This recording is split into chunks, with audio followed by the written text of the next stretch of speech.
cycle of a star.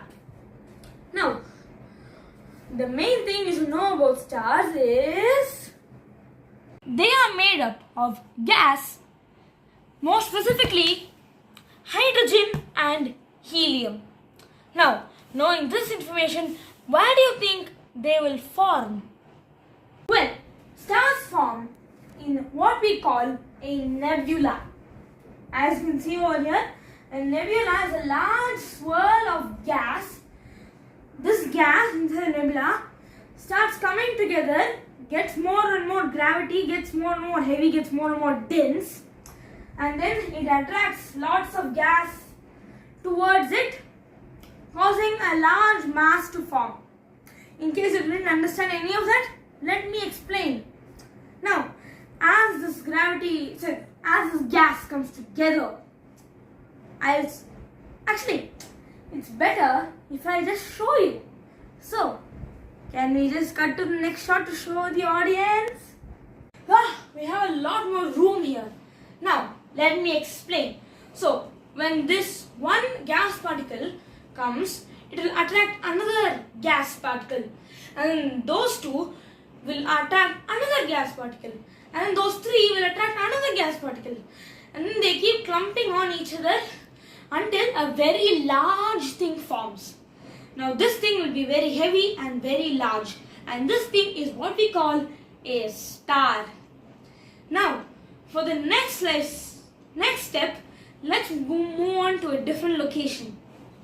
After they have enough mass that they can be called a star, they are just called a protostar.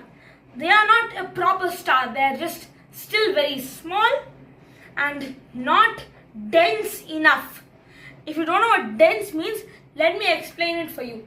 So now basically, if all the atoms inside an object are very close together and compact, that is a high density. So think of it like this. Will a gold bar be heavier or will a plank of wood be heavier?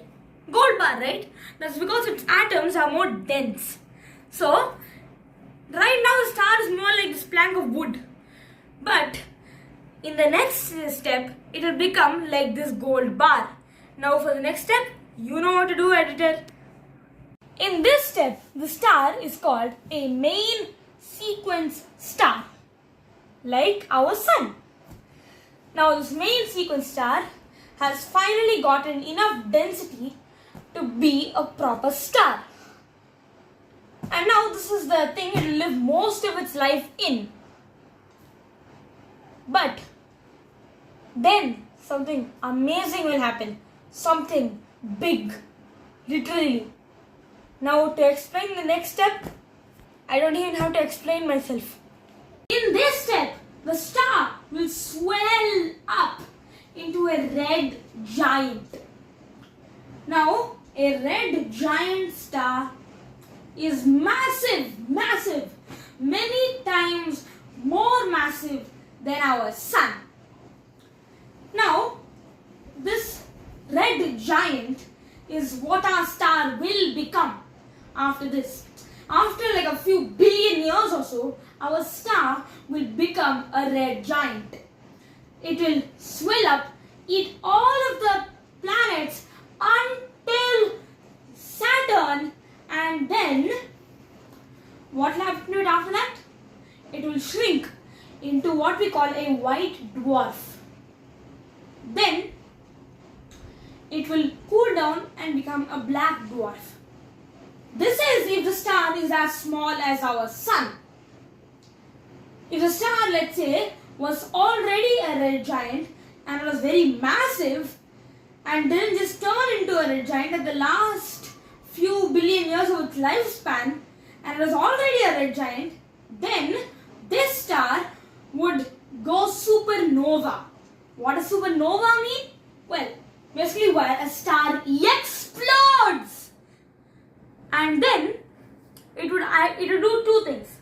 Either it will turn into a neutron star or a black hole.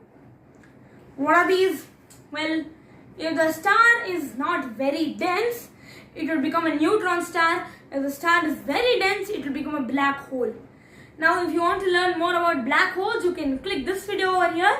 And if you want to learn more about neutron stars, just keep watching this channel. We will post a video about it next week.